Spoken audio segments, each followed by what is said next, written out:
This is Radio Entrepreneur. This is David Soper of Wicked Local Marketing, and we are high atop the Brewster Park building today in downtown Plymouth.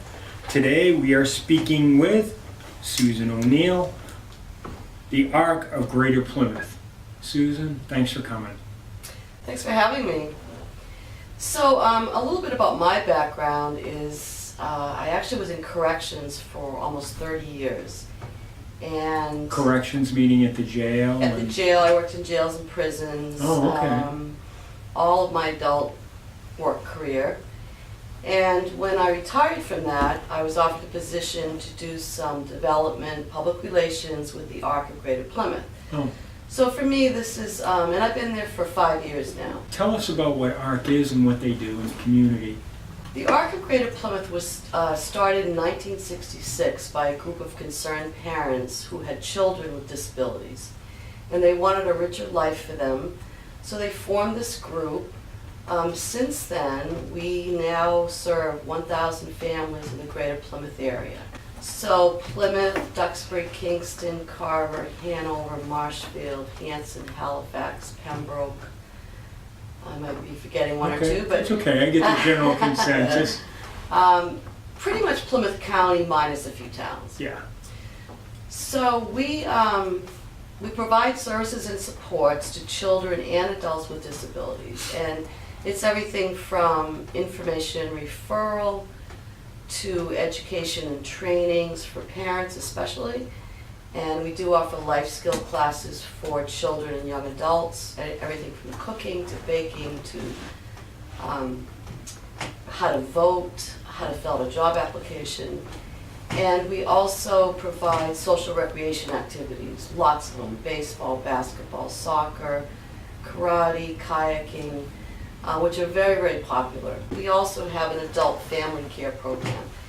And that is people with disabilities who are at home and need care, whether it's social work, case management, nursing care. So we train caregivers to provide the care for them, and then we provide ongoing support for them so they can remain home as opposed to going to a nursing home or another long-term facility. So is ARC providing information for the assets, or are they providing the nurses and the We provide the caregivers? nurses and the social workers, and the caregivers are we help find caregivers. If a Okay, family so it's doesn't not have like somebody. affiliated through a hospital or anything like that? No. It's a non-profit independent service outside of the hospital circle. Yes. Got it.